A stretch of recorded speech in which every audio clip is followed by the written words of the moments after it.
Bueno, buenas tardes a todos, así ya buenas noches. Muchísimas gracias por haber venido a acompañarme. Supone muchísimo para mí, sobre todo porque eh, el libro que vamos a presentar hoy es muy íntimo, muy personal y bueno, pues sentir el calor de personas que me conocéis desde hace mucho tiempo, pues siempre se agradece y me va a dar más energía para todo. Espero no emocionarme demasiado y bueno, simplemente que os guste mucho y que cuando salgáis de aquí pues salgáis conociéndome un poquito mejor. Y ahora os quiero presentar a Fran Tapia Lobo, que es mi editor. Eh, él está a cargo de la editorial Libros con Atenea. Es una editorial chiquitita, independiente, que además nació durante la pandemia porque, bueno, todos nos dimos cuenta de que la sociedad estaba experimentando un cambio y también las necesidades culturales de la misma. Entonces, pues Fran quiso mostrar todo su apoyo a escritores jóvenes, independientes y sobre todo que tengan algo que decir. Además, el equipo humano de la editorial está integrado también por Marian Contreras, que es psicóloga y bueno, ella reside en México. Semanalmente nos reunimos a través de videoconferencias y bueno, es una persona maravillosa que cuando vea la grabación de la presentación, pues me imagino que era la ilusión que la hayamos mencionado. Y bueno, y últimamente también está con nosotros una estudiante en prácticas de Sí, diseño. que nos eligió para hacer sus prácticas Ujú. con nosotras y estamos muy felices de tenerla. Y además ha sido la diseñadora del nuevo logotipo de la editorial. De la Entonces actualización. estamos destruyendo porque el pupitre verde, la enfermedad del pupitre verde, es el primer libro que se edita con el nuevo logotipo. Lo tenéis dentro, se ve ahí bien porque jugábamos con él. Y ella lo propuso, ¿eh? Porque Ariadna Ari, que también si nos estás viendo, saludete, es una estudiante que se ha entregado, que dijo, Fran, si hay que cambiar el logo, yo me quedo, yo lo hago, ¿qué hay que hacer? O sea, no es una persona que hable, hay que hacer esto. Yo sé que hay que hacer cosas, pero hay que ponerse a ellas también, ¿no? Y yo, bueno, yo soy sociólogo más que editor. Yo tenía una empresa, fundé una empresa cuando volví del Reino Unido, y era una consultoría, pues para despachos de abogados, bases de datos, marketing. Era pues todo de estudios privados, de sociológicos, ¿no? De tendencias y de análisis. Y la pandemia pues cambió todo. Yo tengo varios dropshipping y hacía muchas formaciones, y una de ellas es Libros con Atenea. Y yo fundé la editorial porque creo que vivimos una crisis muy importante a nivel cultural, a nivel político, a nivel económico, al nivel del área que queramos, ¿no? Entonces los escritores, las escritoras, creo que nos regalan libertad, nos regalan alegría, nos emocionan, nos sacan de este manicomio que se ha convertido el siglo XXI. Y la verdad que nuestra propuesta es 100% el royalty para ellas porque se lo merecen, porque conozco muchos escritores y la mayoría no se dedican a escribir y eso es una pena. Y más en España, ¿no? Que es un país que tenemos una riqueza única. Vayamos donde vayamos, tenemos cultura, tenemos músicos, tenemos teatros, tenemos museos. Yo publico reediciones especiales de libros y, por ejemplo, de Becker, donde más se venden es en el extranjero. En España, si vende un libro de Becker, es un milagro. Esa es la situación que tenemos y entonces hay que apostar y crear por la cultura. Así que muchísimas gracias a todos vosotros y vosotras porque estando aquí apoyáis a escritoras que buscan emocionaros y que buscan compartir su esencia. Y lo que ha hecho Belén en este libro es abrir su mente de par en par y regalaros un viaje sutil, lleno de emociones, lleno de arte y que si estáis aquí espero que lo disfrutéis mucho, ¿verdad? ¿Y te apetecería contarles cómo nos conocimos? Sí, claro, yo hice para esta temporada, porque nosotros, aparte de publicar libros de escritores y de los libros clásicos que reeditamos, pues nos dedicamos a la producción audiovisual, porque la gente ve más que lee, ¿no? Es la cuestión. Y lancé para esta nueva temporada de programas un concurso que se llama El arte de recitar poemas, que podéis escuchar el poema que nos envió Belén recitándolo. Y a partir de ahí, pues fue el inicio de una bonita amistad, que dirían en Casablanca, ¿verdad? Efectivamente. Y bueno, tenéis de todos sus libros que ha publicado, por ejemplo, a mí hay uno que especialmente me gusta, que tengo aquí apuntado, Las musas se contaban por millones, que lo ha recitado en las Llante Poesías también. Y empezamos un trabajo, pues que publicar un libro lleva su trabajo, ¿no? Ella tenía este manuscrito guardado, podríamos decir, en el cajón desastre que todos tenemos. Y para esta ocasión decidió publicarlo, darle luz, ¿no? Y tardamos, bueno, ya tardó sus fases para, pues, hoy elegir los cuadros, los textos, añade un poema, ¿no? Porque un libro lo que tiene es que siempre va a estar vivo. Hoy antes cuando estábamos ahí tomando el café, me decía, Fran, es que hay que corregir aquí esto, lo otro. Yo le decía, sí, la portada se me ha corrido un poco a la derecha, los milímetros. Es decir, un libro siempre va a estar vivo. Y si hay lectores, mucho más todavía. Así que decirle a Belén todas las cosas que queráis para que ese libro se enriquezca y siga su camino y siga viviendo, ¿vale? Mejor las buenas. Bueno, malo, depende del observador, ¿no? Pero A ver. como el yin y el yang, todo lo bueno tiene algo malo y todo lo malo tiene algo bueno, ¿no? Pero y empezamos ese proceso muy libre, muy sin censura, participando en programas, compartiendo mucho en LinkedIn, porque, bueno, hay muchas redes sociales, pero a mí la que más me gusta es LinkedIn porque la gente cuando habla, cuando publica una noticia, va en serio. No publica una tontería y otro contesta con otra tontería y a ver quién dice la tontería más grande, ¿no? Que se ha convertido todo en política, menos la política que se ha convertido en un circo. Y así estamos, ¿no? Entonces, fue un proceso maravilloso que aquí seguimos haciendo camino al andar, ¿qué diría el poeta? Ujú, así es. Bueno, ¿quieres Y invitar? hemos preparado una presentación un poco especial. Vamos a dramatizar capítulos que aparecen en el libro, porque Belén en el libro, aparte de contar su realidad, también la ficciona y conversa pues, con grandes artistas y pintores de la humanidad, ¿no?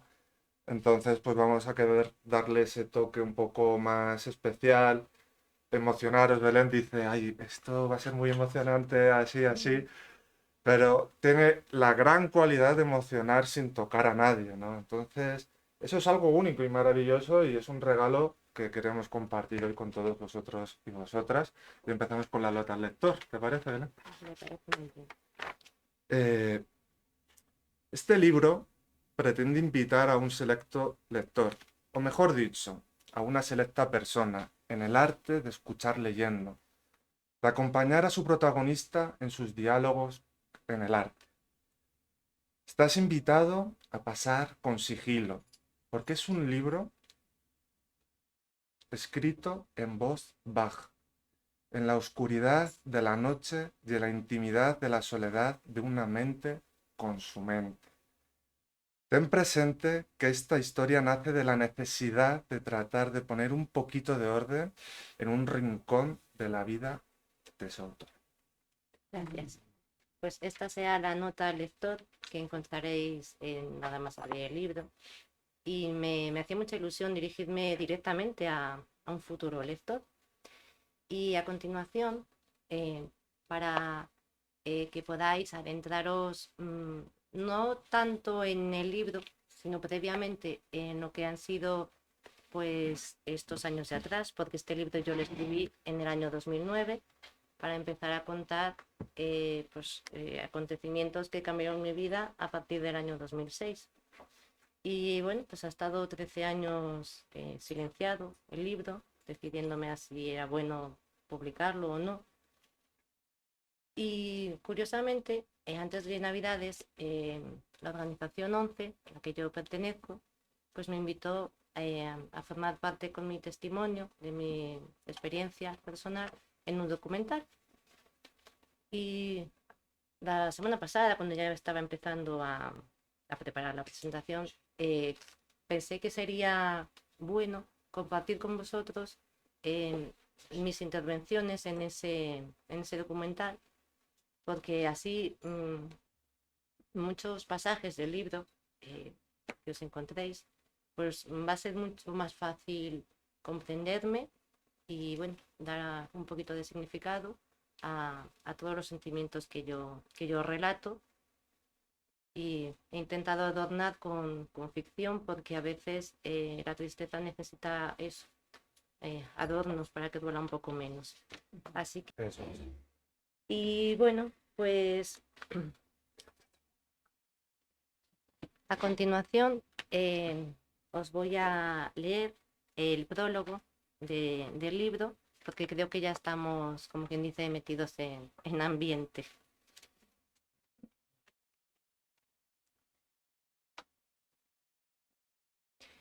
Alivio tierno produce el suave sonido de las teclas de mi ordenador. Escriba le llamo yo. Solo tiene órdenes de recoger todo aquello que mi cabeza le dicta sin pronunciar palabra. Pero como todo esclavo, si pudiera, se rebelaría contra ciertos sentimientos que le asustan y desagradan. A pesar de todo siente alivio cuando acaricio sus teclas y nos reconciliamos como los amantes que somos, amantes de la soledad, del silencio, del dolor, de la ceguera. Sí, ambos sabemos que mis ojos se apagan. Siento que son banderas a media asta que ceden ante la oscuridad, ante la luz, ante las palabras. Y nos da miedo quedarnos sin tiempo para escribir todo aquello que queremos contar y que tal vez a nadie servirá, pero no nos importa. Solo queremos ser una historia del alma. Queremos ser escuchados al ser leídos. Queremos ser nombrados por algún corazón roto que comience a recomponerse. Queremos ser tantas cosas que difícilmente alcanzaremos a ser alguna de ellas. De momento, he querido dar voz al espíritu, ojos al corazón y oídos a la razón. He abandonado mi cuerpo y me he entregado a las sensaciones. He dejado mi lugar en el mundo de las formas para adentrarme en el mundo del arte. He recibido el cruel castigo de no poder contemplar con mis propios ojos aquello que más me emociona. Y por ello, gracias. Y por ello he cedido sus imágenes a mi memoria, que es quien describe todos y cada uno de los cuadros que son mencionados en el presente libro, y además he decidido regalarles a ellos el don de la vista. Quiero que sean ellos, los lienzos, quienes miren por mí, los que narren cómo perciben el mundo de los hombres y los que analicen mi vida como testigos de excepción. Quiero adentrarme en ellos, y por ello los concedo plena autonomía y libertad para expresarse. Quiero que ellos sean los críticos de mi vida. Así, con estas pretensiones nace un libro que pecará de subjetividad para muchos, pero si algo aprendí de mis lecturas amablemente cedidas por mi lupa durante las largas noches de insomnio, es que el punto de vista individual me parece el único punto de vista desde el cual puede mirarse el mundo en su verdad. Del Espectador, de Ortega y Gasset.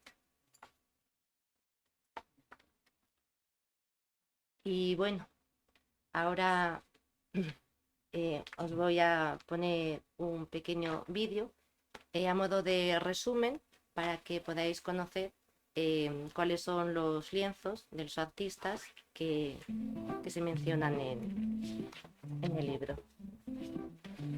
Valiente es aquel que siente miedo.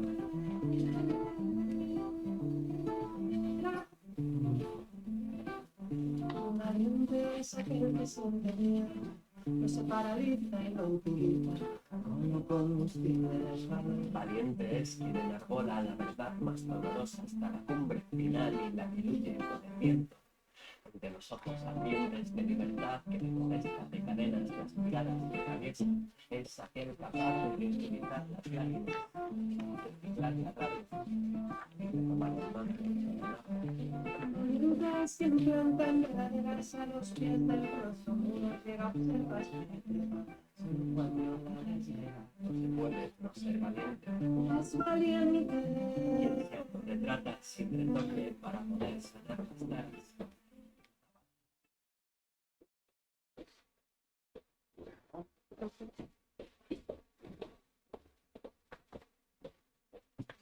Ahora ya presentamos la lectura. Sí, sí, sí.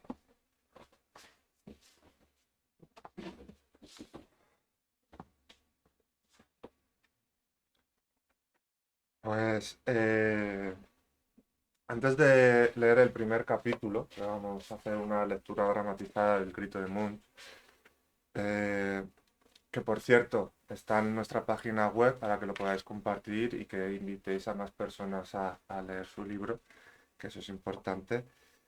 Antes de empezar, sí me gustaría calentar un poco motores con alguna preguntilla, que es ¿por qué has elegido a estos artistas? De tantos pintores que ha habido a lo largo de la historia, ¿por qué estos? Pues estos artistas, evidentemente, me acompañaron precisamente en la realidad. O sea, cuando empecé a tener los primeros problemas con la visión, yo estaba estudiando el bachillerato artístico. Entonces, bueno, pues eso entrañaba más dificultad todavía. Y claro, pues se empezaron a juntar los primeros síntomas, los dolores, el miedo, las visitas al médico. Y para mí en esos días el único sitio que suponía un refugio era acudir a la escuela de arte y sobre todo el aula de historia del arte, donde aún está mi pupitre verde, pues era mi territorio, como digo yo en el libro. Allí parecía que pues era una más, una alumna más, una amiga más, una compañera más. De hecho, voy a aprovechar para mencionar a Raúl, que está aquí acompañándome, eh, mi amigo del alma. Y bueno, él vivió cada uno de esos días conmigo y siempre me ha acompañado. De hecho, incluso cuando tuve que dejar las clases porque ya era insostenible la situación, todas las tardes vino a mi casa a hacerme compañía. Daba igual que tuviese exámenes él, que tuviese que estudiar, que hiciese bueno incluso y le apeteciese a lo mejor salir con otras personas. Él siempre me elegía a mí. Y bueno, pues eso. Un aplauso fuerte para...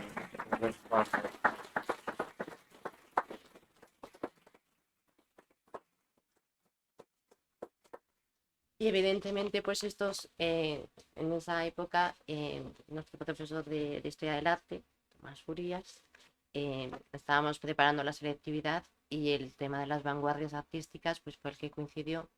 Y evidentemente, qué mejores movimientos artísticos para expresar y para refugiarme yo con todo mi dolor en ellos.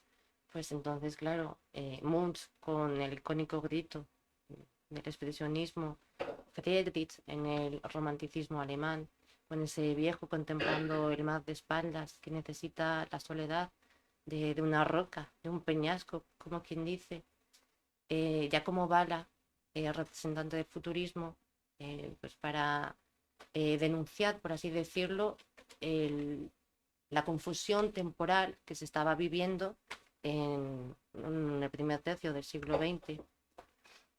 Goya, influyendo naturalmente a todos estos artistas de las vanguardias con sus grabados. Daumier, un excelente caricaturista y crítico social francés. Seurat y Chirico. Y bueno, me parece que los he mencionado ya todos. Así que ahora hemos preparado una pequeña lectura de algunos fragmentos del primer capítulo que corresponden con el grito de Edvard Munch. Lo vamos a leer a dos voces y bueno, pues espero que os guste.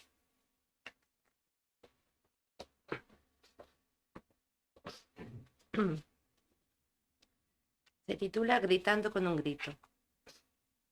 12:30 de la noche del 11 de noviembre de 2009. Otra noche de insomnio llega para acompañarme en la oscuridad de mi mente, en el cálido silencio que supone la madrugada, en el lento pasar del tiempo, donde me oigo a mí misma sin interferencias y sin interrupciones. Así siento el grato placer de la soledad más íntima y más reconfortante, la de uno mismo, aquella que tantos temen y que yo tanto ansío. El día, como de costumbre, últimamente ha sido duro. ¿Qué digo duro? Ha sido infernal. Una batalla más que acaba sin saber cuál fue el vencedor y quién el vencido. Pero al final, lo único que cuenta es que acabó, y eso significa que por alguna extraña razón el destino me ofrece un nuevo día para vivir, aunque todavía no sea una especialista en eso que llaman vivir. A este respecto me consuelan las palabras de mi querido Goethe en su Fausto. La vida, ¿cuántos la viven? Y qué pocos la conocen. Yo todavía no sé si la vida que me ha tocado vivir es verdaderamente la mía, o alguien se equivocó al extraer de una caja cerrada una papeleta sin más letras que mi nombre. Puede que ese voluntario de mano inocente, al que se le suele pedir que realice el sorteo, se equivocara. Quiero creer que las dudas le invadieron al rozar ese puñado de nombres, y que tan solo fue una decisión equivocada la que le llevó a extraer un pedacito de papel con mi nombre garabateado. Sin embargo, me doy cuenta de que últimamente quiero creer muchas cosas. ¿Cuestión de suerte? No. En todo caso, cuestión de mala suerte. En fin, estos pensamientos me llevaron a emprender un extenso diálogo conmigo misma. Sentí que toda mi vida estaba desordenada. Un caos emocional reinaba sin trono, y ya era hora de ponerse manos a la obra y limpiar el cuarto oscuro donde mi alma era incapaz de dormir. Me perdí en medio de interminables divagaciones. Me sentí sedienta de respuestas. Acusé una fuerte sordera hacia el mundo exterior. Me perdí en la soledad.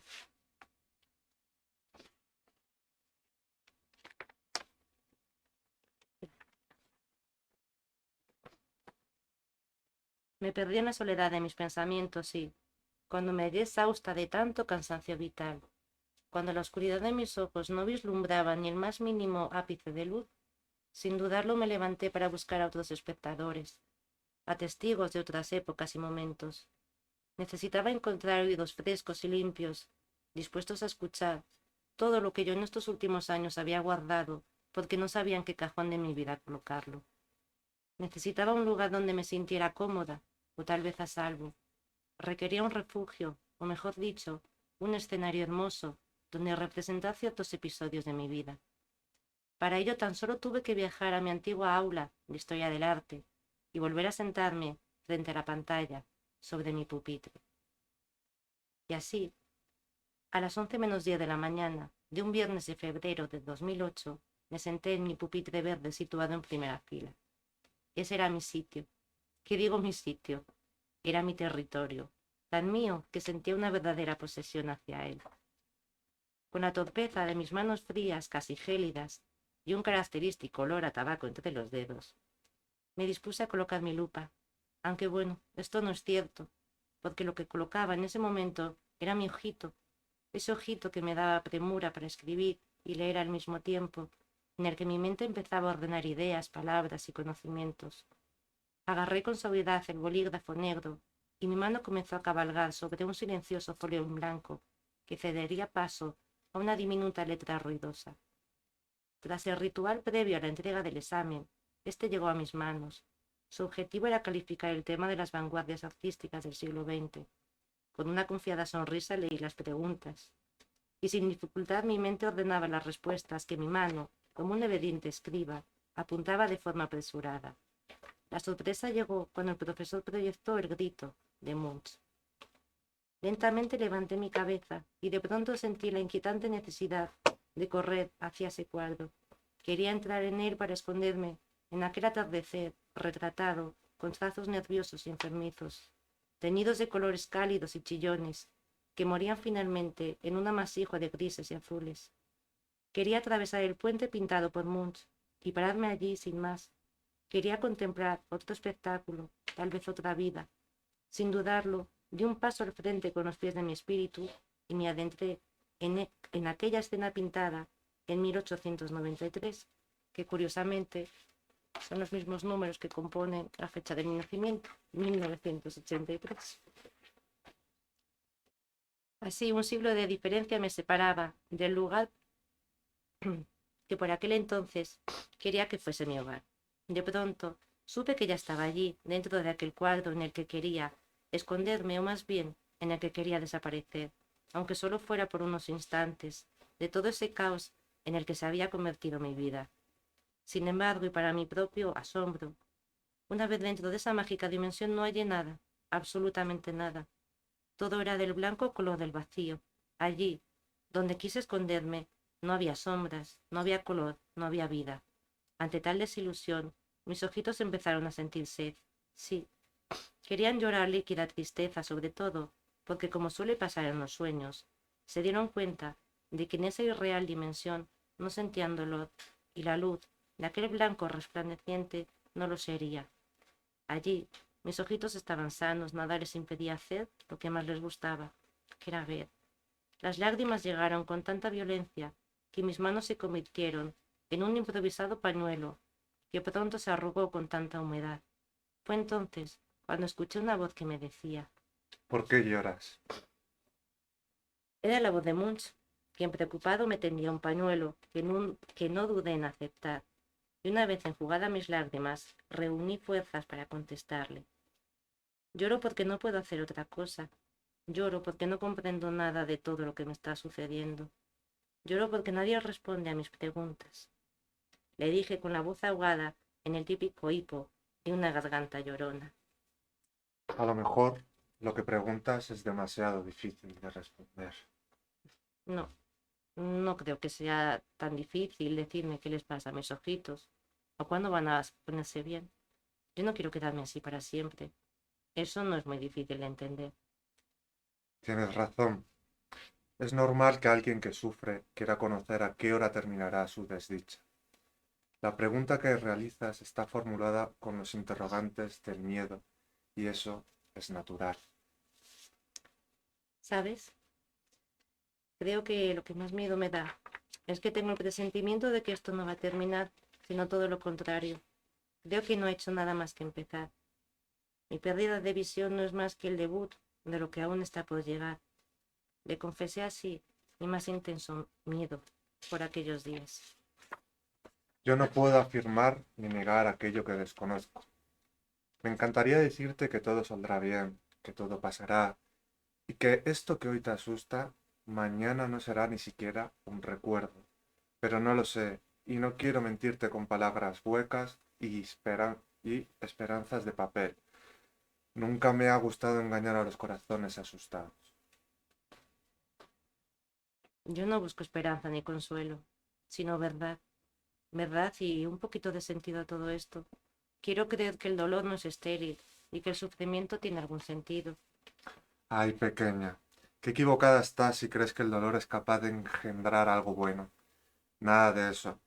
El dolor es un vientre marchito donde la felicidad duerme tan profundamente que termina por morir. El sufrimiento habla un extraño idioma que no se hizo para la boca del hombre. ¿Y entonces qué hago? ¿Cómo vivo?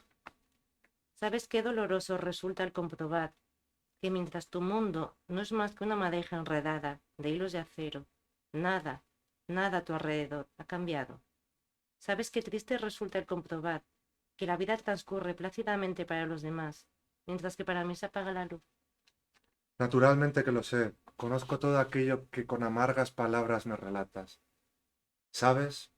El mundo al principio te escucha, te consuela, quiere comprenderte, pero un día, de pronto, todas esas nobles intenciones desaparecen y te quedas sin más que compañía que contigo mismo. Perdóname, olvidaba que tú también naciste para sufrir, No le te dije. disculpes. Es natural que sientas rabia sazonada con envidia. A ti también te gustaría no haberte desviado del llano camino de la existencia, sin preocupaciones. Es comprensible. Tengo una idea. Como has venido a buscarme a este lugar olvidado de cualquier mapa, hagamos algo juntos. Algo inolvidable. ¿No? ¿Está bien? Pues tú dirás qué se puede hacer en el mundo del arte. Vamos a pintar.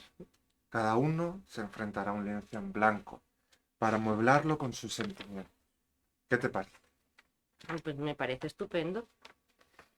Nunca pude imaginarme tener por maestro a todo un expresionista. Y así, alegremente nos entregamos a nuestros respectivos lienzos, que no eran más que diminutos retales de nuestras almas ansiosas por teñirse de ocres y cobaltos. Charlábamos animosamente, mientras que de vez en cuando nos alejábamos un par de metros para contemplar de lejos nuestras almas posadas en sendos caballetes. Mezclábamos pigmentos y los bañábamos con el aguarrás de las lágrimas que no hace tanto mis ojos habían destilado. No sé cuánto tiempo estuvimos entregados a nuestros respectivos lienzos. Tal vez fue toda una eternidad, o puede que únicamente fueran un par de minutos, pero lo cierto es que allí, inspirando la paleta de Munch, me sentía a salvo. Era la primera vez que me había alejado del mundo real que cada día se tambaleaba y destruía un granito más de la esperanza que yo atesoraba dentro de una esfera de cristal, en el interior de un reloj de arena que comenzaba a agotarse. Sí, por aquellos días en los que mis visitas al médico se habían multiplicado debido a las circunstancias, mi esperanza se había puesto enferma. El desánimo, la realidad, le habían contagiado el virus del miedo y de la impaciencia, pero sobre todo se había infectado de una peligrosa actitud, la sumisión. Ese era el peor mal que podía aquejar a un enfermo y como tal a mí misma. Me di cuenta de que desde que comenzaron los primeros síntomas, me mostraba peligrosamente sumisa ante mi cuerpo, ante mi mente, ante mis sentimientos, ante los médicos. Todo era más fuerte que yo, y así me rendía ante una esperanza tan débil que nunca existió. Mis días cayeron prisioneros del dolor, y ya no importaba que las mañanas despertasen azules o grises porque simplemente ya no había mañanas. Solo eran horas descontadas de mi vida. Estaban perdidas porque nunca las vivía, y así el futuro no era diferente de aquel angustioso presente. La esperanza se alejaba cada vez más deprisa. Me rendí ante todo, y pasé largo tiempo lamiendo mis heridas como un animal asustadizo. Había vuelto a ese instinto primario de consolar el propio dolor. Guardé mi alma en algún sitio.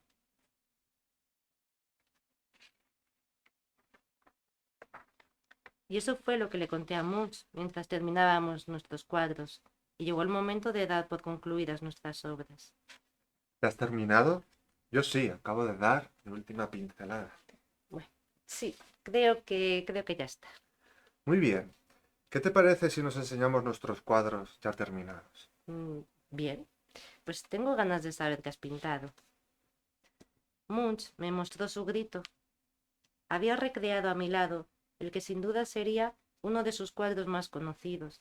Dijo que escuchándome había ido retratando el dolor, la angustia y el miedo que yo sentía. Había empleado trazos nerviosos y pinceladas retorcidas, todo ello envuelto en tonos cálidos y un torbellino de grises.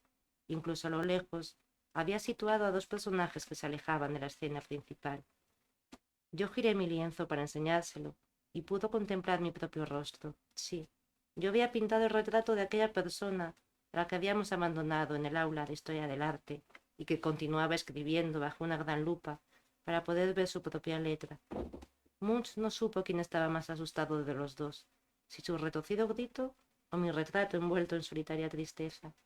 Después nos quedamos en silencio. Era el momento de despedirnos y entonces, como Munch no quería pronunciar la palabra del adiós, tomó su pincel, lo mojó en un chasquito de pintura verde que curiosamente no había empleado en su cuadro y con un tierno cosquilleo trazó una pequeña sonrisa de color esperanza sobre la línea recta que eran mis labios.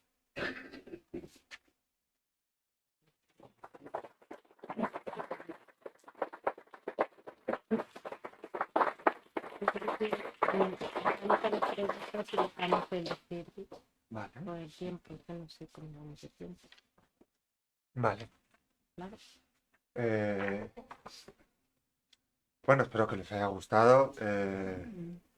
Habrá próximas presentaciones de libros en el que seguiremos dramatizando capítulos. Teníamos otras preparadas, pero bueno, estamos aquí en familia y también queremos que preguntéis a Belén pues, lo que os parezca, que les deis vuestras reflexiones o vuestra calidez. Pero yo sí quiero preguntar también. Entonces, la primera pregunta bueno, la escritura es algo liberador, es algo terapéutico, en algún sentido, ¿no? Pero también es algo inspirador, ¿no? Lo que cuentas aquí, esta realidad, ficción, ficción, realidad, pues, pues eso, pone los pelos de Es que gallina. este libro, Fran, no lo hubiera, ahora ya no lo hubiera podido escribir, porque fue el momento.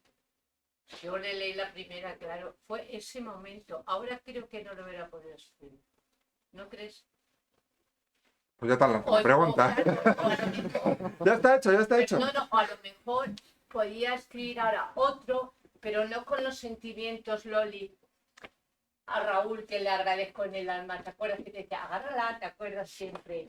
Belén, que siempre me llamaba todos los días para preguntarle por ella. Eso yo creo. Ahora escribiría a lo mejor uno con ese tema, pero ya no eras, ¿no crees, Nani, que era ese momento cuando tú estabas pasándolo tan mal? Hombre, desde luego que todo tiene su momento. Y curiosamente, esta misma pregunta me la hicieron a principios de semana en una entrevista para Radio Canarias. Y al principio contesté con un no sé. Claro, un no sé es muy ambiguo. Y después continué respondiendo y naturalmente le dije que no sé si lo escribiría igual. Lo que sí que sé es que mejor no lo escribiría porque era el momento. Y de hecho, como ya os he dicho antes, está escrito en el año 2009 y hasta el 2022 no ha salido a la luz. Es decir, 13 años en los que yo he evolucionado mucho. Quizá también es otra Belén, la de ahora. No sé si mejor o peor, quiero pensar que mejor. Y me ha costado mucho, por ejemplo, a la hora de corregirlo, el tener firme la idea de no puedes cambiar nada. O sea, puedes cambiar errores tipográficos, eh, pero poco más. O sea, tú no puedes ahora juzgar los sentimientos con los que tú escribiste este libro. Tienes que mantenerlo. Y he pasado unas semanas muy angustiosas. O sea, yo lo confieso que el volver a adentrarme, y es mi historia y es mi vida, pero como bien os he dicho, han sido 13 años en los que ha sido como hacer la digestión de una comida muy pesada. Entonces ahora por nada del mundo la quiero volver a traer a la boca, naturalmente. Y bueno, ha Pero sido sí angustioso. liberarla y darle su luz y que también pues todos los lectores que han conocido a la Belén poeta, que ha escrito otras cosas, una vez ya ha soltado... Sí, pero de forma neutral. Yo ahora mismo me declaro neutral con el libro. O sea, le respeto y también, pobrecito mío, quiero deciros que espero que no lea y le tratéis muy bien, Mm. porque en el fondo los libros son como las personas. Ningún libro pide ser escrito y ninguna persona pedimos nacer. Entonces, solo nos queda una de dos. A los libros, una vez escritos, por favor, tenemos que leerlos. Y las personas, pues una vez que estamos aquí, tenemos que intentar ser felices. Entonces, bueno, espero que larga vida el pupitre. Hombre, ya es inmortal.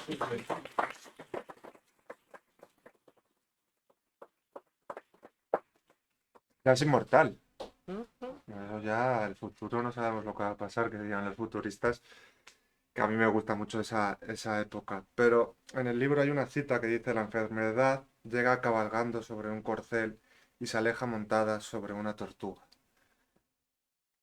Pues esta cita es un proverbio africano que lo incluí precisamente en uno de los capítulos, en el capítulo dedicado a Giacomo Bala, con una obra muy particular que, bueno, en el libro la podéis conocer.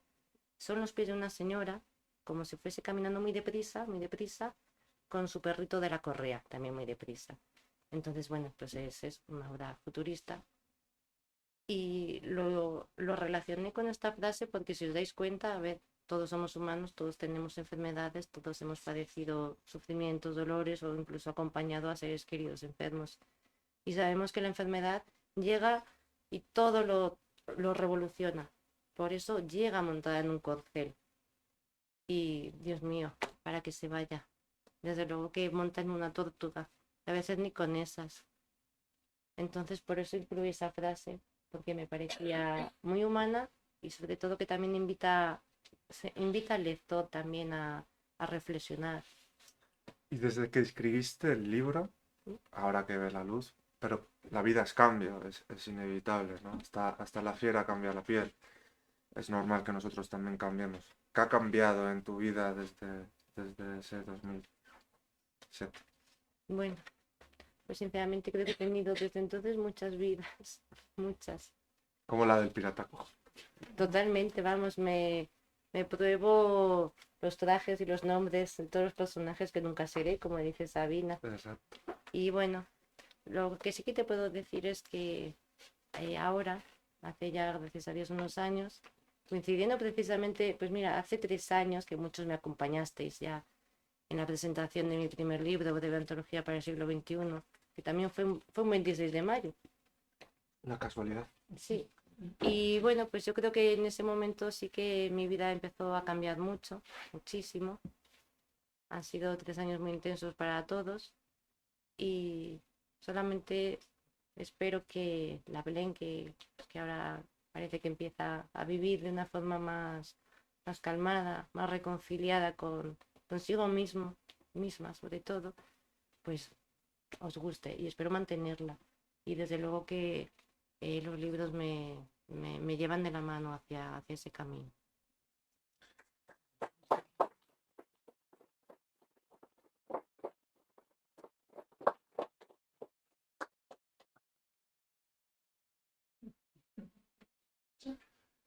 Yo, Belén, esto es una pregunta un poco más personal, íntima, porque en el capítulo que hemos leído, pues tú Pero vuelves es a... autorizada para todos los públicos. Sí, sí, sí, sí. No es como la entrevista esta Bueno, Bueno, me he perdido ahora mismo porque se me ha ido el santo al cielo. estábamos en las personalidades. Sí, De sí, una porque claro, me pregunta. llevas a otros temas, Belén, que de verdad.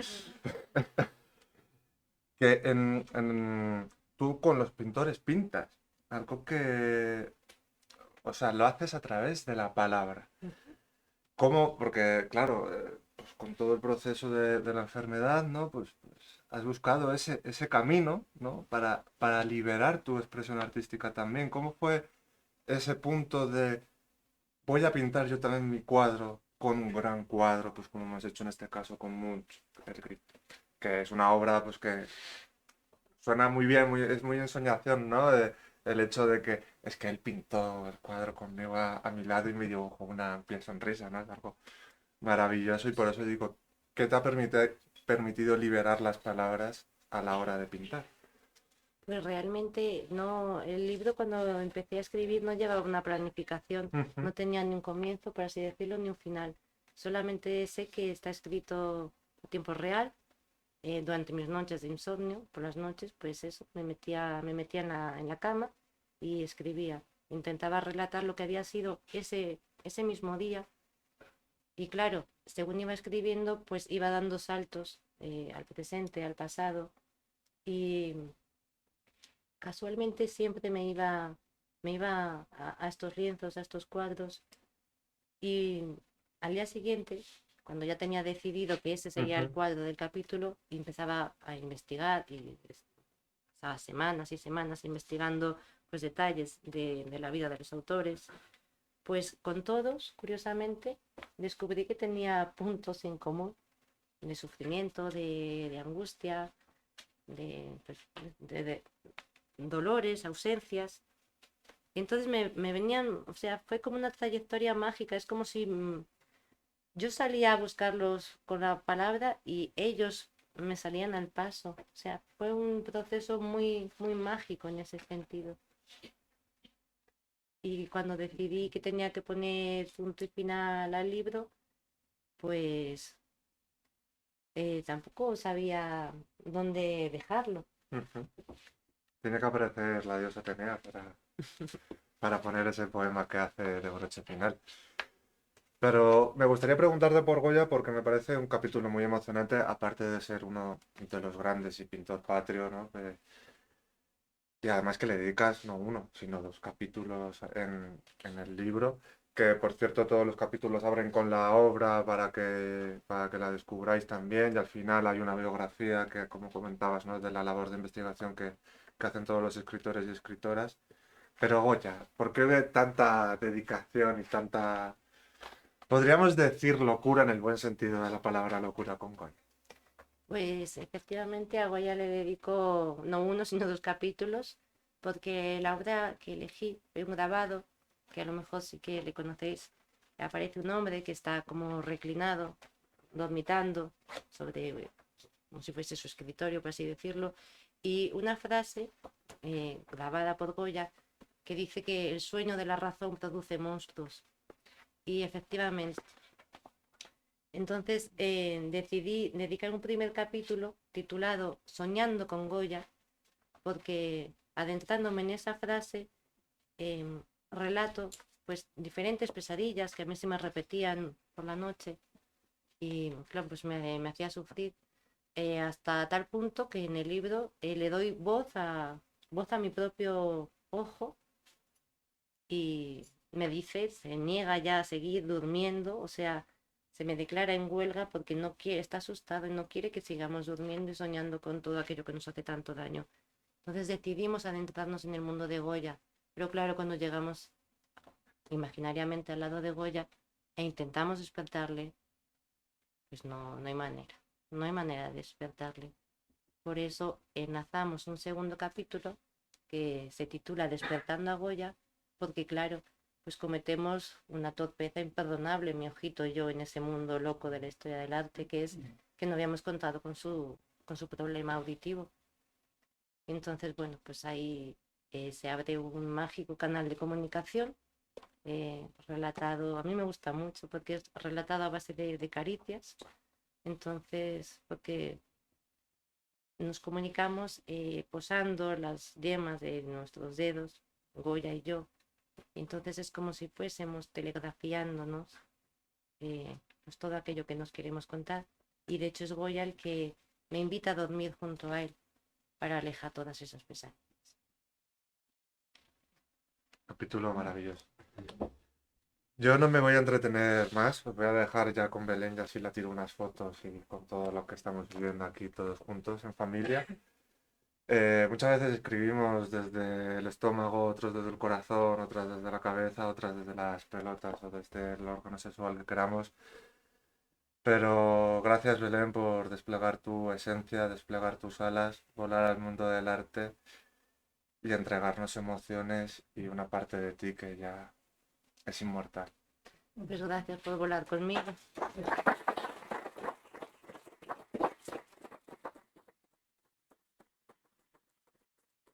Bueno, pues no sé si queréis añadir algo, preguntar algo, comentar cualquier cosa, decidme que acabemos ya. O que leamos otra cosa también. Darte las gracias infinitas. Bueno, aquí tenemos en primera fila a mi Eusebio, que nos conocemos a través de los libros y siempre me acompaña, siempre me comenta, porque coincidimos por las mañanas, cuando él sale con su hija, yo salgo con Tommy y siempre nos echamos nuestra parrafada y me hacía mucha ilusión que vinieses porque eres una persona excepcional y sé que tú entiendes el sufrimiento.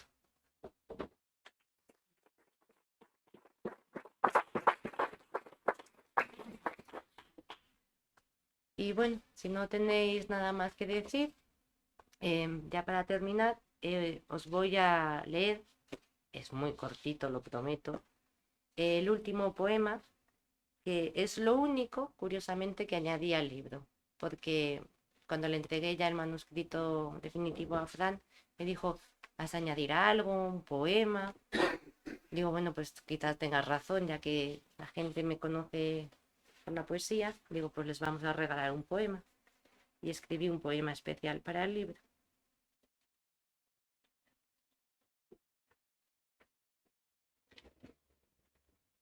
Bueno, y un dato curioso que os encontraréis es que hay agradecimientos del 2009 y agradecimientos del 2022, porque claro, cuando yo lo escribí, lo di por finalizado y añadí mis agradecimientos de ese momento.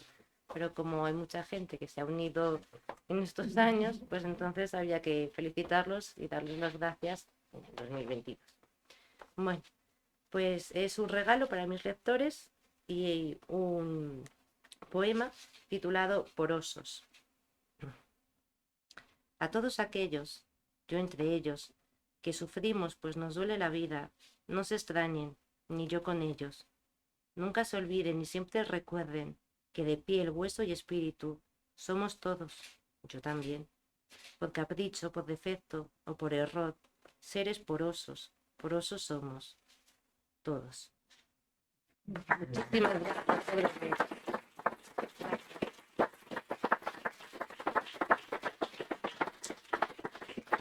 Os daría un beso a todos. Bueno, ahora pasamos a la firma del libro, ¿no? ¿Dónde nos ponemos? Sí, mi niño.